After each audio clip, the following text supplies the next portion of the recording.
On behalf of Southern Literary Review, I am Alan Mendenhall, and I'm joined today by Adele Holmes, who is the author of Winter's Reckoning, which comes out next month. As we sit here today, it is mid-July, and the book comes out in August. Is that correct, Adele?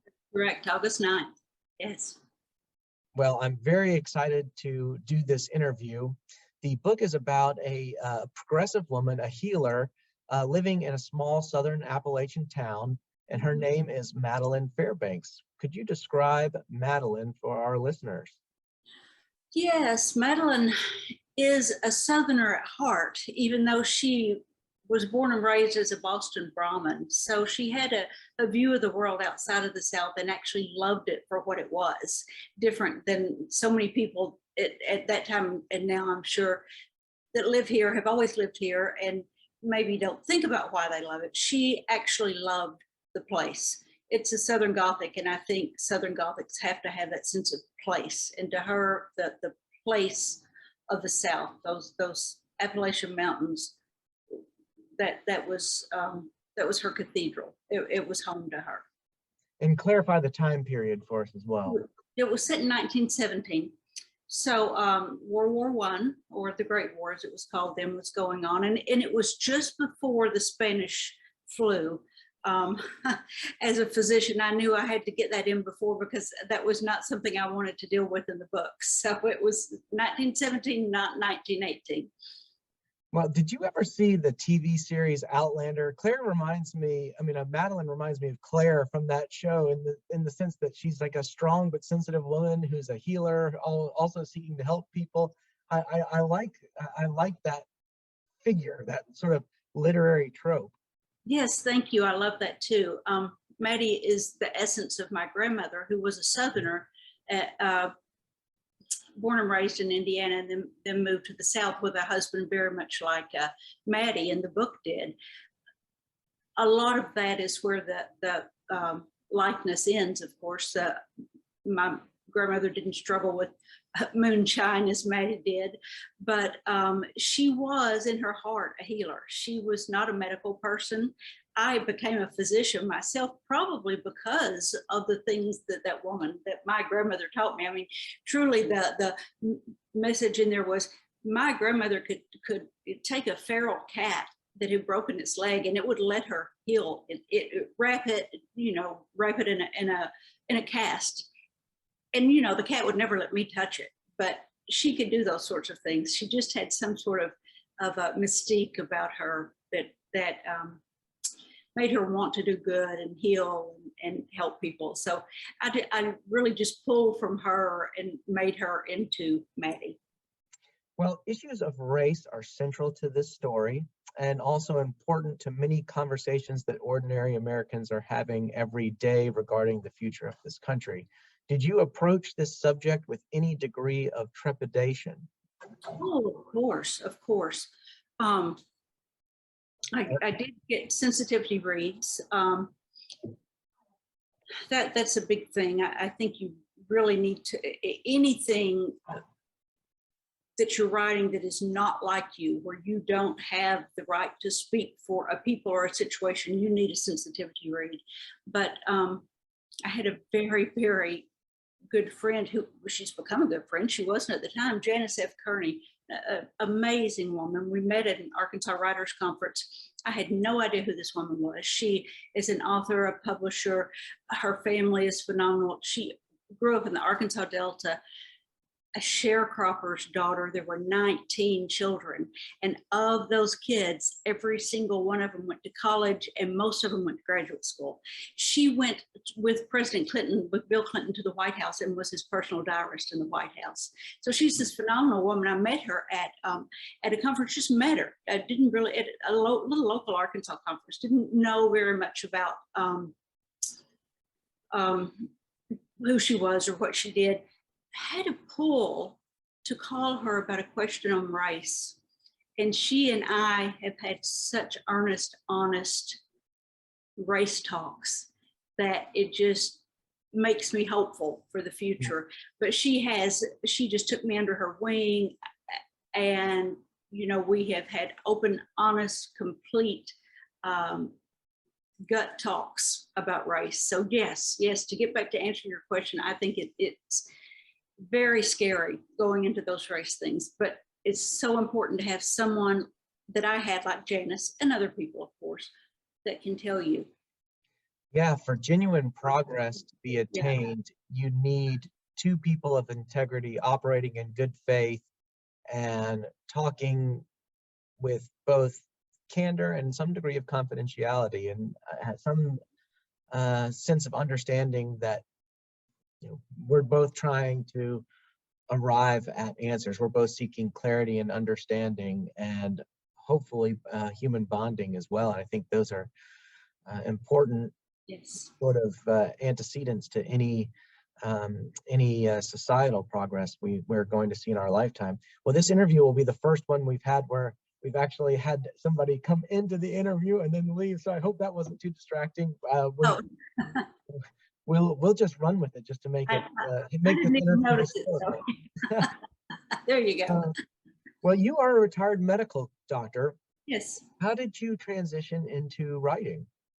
Well, of course, I always loved to write, but I was writing for fun and trekking along, doing my historical research, and until I got a little bit of what Maya Angelou called the anger in her belly.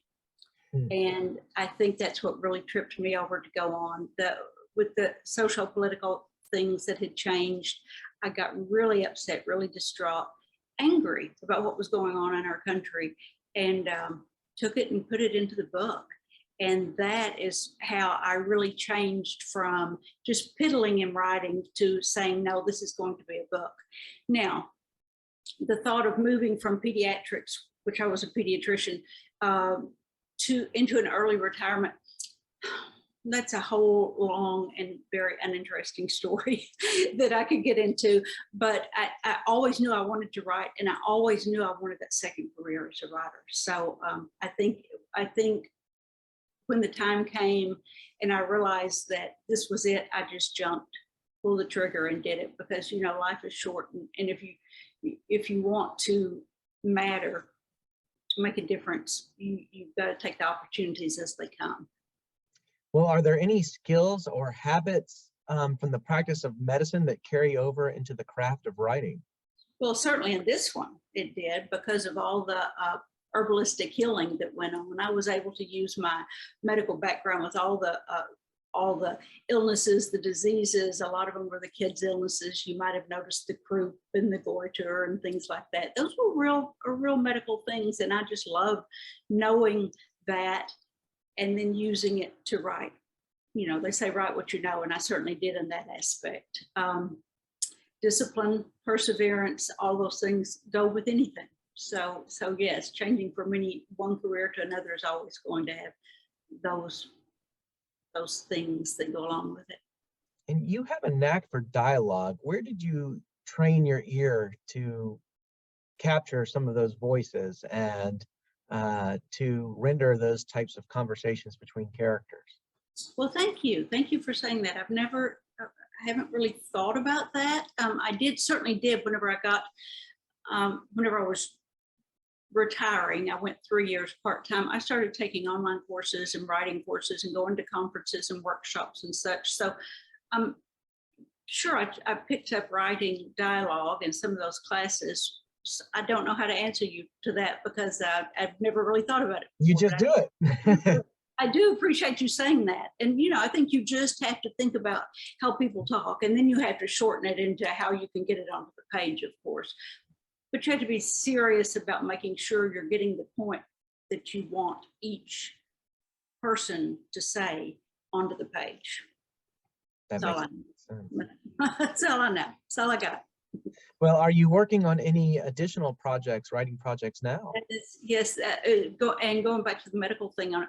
This story, the one that I just wrote, which was Winter's Awakening, and I actually have it. I have that. Isn't it pretty cover that they did for me? This was the backstory to the first book I started writing. I told you I piddled along and scribbled for a while. So it was a medical story, it's a common day medical story set in Boston and contemporary times. It was a female pathologist who was studying mitochondria.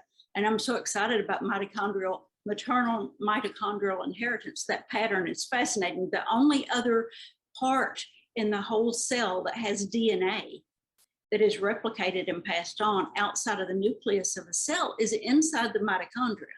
And mitochondria are only inherited from mother to child. So that means you have your mother's mitochondria, but because you're a male, your children would not have your mother's mitochondria. They would have the mother's mitochondria. So there's a true maternal lineage. So I wanted there to be some sort of gift that was passed along this maternal line. And of course, she's not going to believe it. She's all science, but she finds a little bit of a mystical gift that's inherited through that mitochondrial pathway. Now, going back, this novel, Winter's Reckoning, is a Southern Gothic. And it has just that touch of mystical realism in it. So that helps put it into that Southern Gothic category, and that passes on. Now, as I was writing this story, I also thought of a wonderful backstory. So I have both a prequel and a sequel. The prequel is that there are four mothers. That's kind of hard to think about, four of them, of the four mothers, and it goes all the way back to 1550s in Norway. So in Bergen, Norway, there were witch trials. I've been there.